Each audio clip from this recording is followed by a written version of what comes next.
여러분 안녕하십니까? 다시 뵙게 돼서 반갑습니다. 오늘은 북한이 중국 신장 위구르 자치구의 분리독립 무장 세력에게 자동보총 등 무기를 넘겨주다가 적발된 경악할 만한 사건을 주성화TV에서 최초로 공개하겠습니다. 주성화TV는 구독, 좋아요도 좋아하지만 끝까지 봐주시면 더욱 힘을 얻습니다. 북한이 위구르 독립 세력에게 무기를 넘기려고 시도했던 사건은 3년 전 2017년 10월 18일 이때 열린 중국 공산당 19차 전국 대표대회 일명 19차 당대회를 불과 일주일 앞둔 민감한 시점에 발생했습니다. 북중 혈맹을 자랑하는 양국 간에 일어난 일이라고는 상상하기 힘든 사건이라고 할 수 있습니다. 중국 현지 소식통들을 통해서 파악한 사건의 내막은 이렇습니다. 당시 북한 평안북도와 압록강을 사이에 둔 중국 랴오닝성 관전현 공안당국은 북한에서 수상한 트럭 2대가 강을 넘어온 정황을 포착했습니다. 평안북도 벽동군 동주리와 마주하고 있는 관전현 대서차진 림강초는 중국이 북한에서 목재를 실어올 때 화물차가 경유하는 대북 임시통상구, 다른 말로는 화물 경유지로 활용되기 때문에 평소에도 북한에서 트럭이 자주 드나듭니다. 첫 번째 차량은 변방대 초소도 통과해서 압록강 옆 변방 도로를 달리다가 단속에 걸려 체포됐는데, 이 차량이 체포되는 것과 동시에 이 차와 연락을 주고받으면서 수십 킬로미터 떨어져 둔 둘째 차량은 흔적도 없이 사라졌습니다. 이 지역 변강 고속도로 주변은 무인지경이 많기 때문에 단둥에서 파견된 무장경찰대가 일주일이나 꼬박 뒤져서 깊은 수림 속에 처박힌 두 번째 차량을 찾아냈습니다. 두 차량에는 북한산 AK-47 자동보총, 권총 등을 포함한 각종 총기류가 가득 적재되어 있었습니다. 무기를 넘겨받아 화물차를 몰고 가던 사람들은 신장 위구르 자치구 무장 세력과 연결된 이들이었습니다. 조사 결과 이들은 무기를 넘겨줄 테니까 압록강까지 와서 받아가라는 북한의 제안을 받고 움직이던 중이었는데, 북한의 제안이 파격적이었습니다. 대금은 무기가 신장에 도착한 뒤 지불해도 된다는 것인데, 이는 무기 밀거래에서는 찾아보기 어려운 조건이었습니다. 이 때문에 중국에서는 북한이 돈 때문에 무기를 팔아먹으려 한 것이 아니라 일부러 시진핑 중국 국가주석을 자극하기 위해서 쇼를 벌였다고 분석했습니다. 북한이 실제로 신장에 무기를 전달하기보다는 일부러 정보를 흘려서 중국에 적발되게 만들었다는 의미입니다.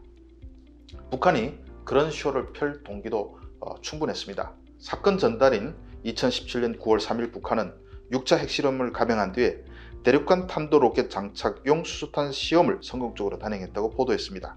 이때 유엔 안전보상이사회는 9월 11일에 대북제재 결의 2375호를 만장일치로 채택했는데, 이 결의안에 따라서 대북 석유 수출은 연간 400만 배럴로 제한되고 정유 제품 수출은 기존보다 55% 줄어든 200만 배럴을 상한선으로 제한됐습니다.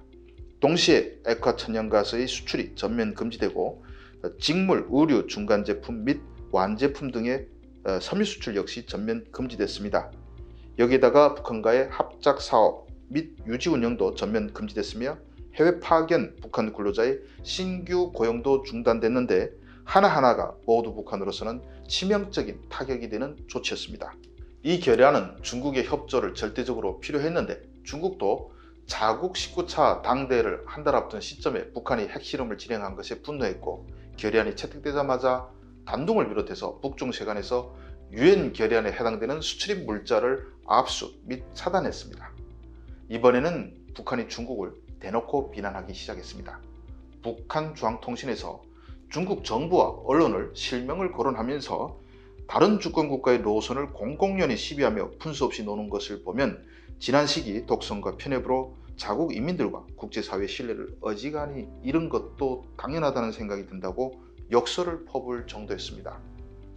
이런 비난도 모자라서 북한은 현지 경찰서 습격 등 무장 투쟁이 벌어지고 있는 중국의 아킬레스건 신장 위구르에 무기를 보내는 쇼까지 벌린 것입니다. 중국이 항의하면 당신들까지 유엔 제재에 가담하니 앉아서 굶어 죽을 판이라 우리도 눈에 뵈는 게 없다고 주장하려 한 것이죠. 중국도 북한의 이런 속셈을 알기 때문에 북한의 무기 밀매 사건은 어느 언론에도 보도되지 않고 조용히 넘어갔고 북한 정부에도 항의하지 않았습니다. 이듬해 3월 김정은이 중국을 방문해서 시진핑 주석을 만나며 북중 관계는 당시 남북 관계가 그랬듯이 급격히 화해 무드로 반전을 거두었습니다. 무기 밀매 사건은 북한이 중국을 실질적으로 협박하는 보기 드문 사례입니다. 우리는 북중 관계 악화를 언론의 비난 정도로만 알고 있지만 실제 물밑에서는 벼랑 끝 전술까지 동원되는 것을 알기는 어렵습니다. 그렇다고 중국이 북한에 보복할 처지도 못 됩니다.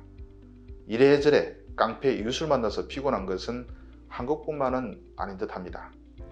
오늘은 북한이 진짜인지 쇼인지 단정하기는 어렵지만 어쨌든 중국 정부와 싸우는 독립 세력에게 무기를 보내려다가 적발됐다는 정보를 최초로 공개해 드렸습니다. 시청해 주셔서 감사합니다.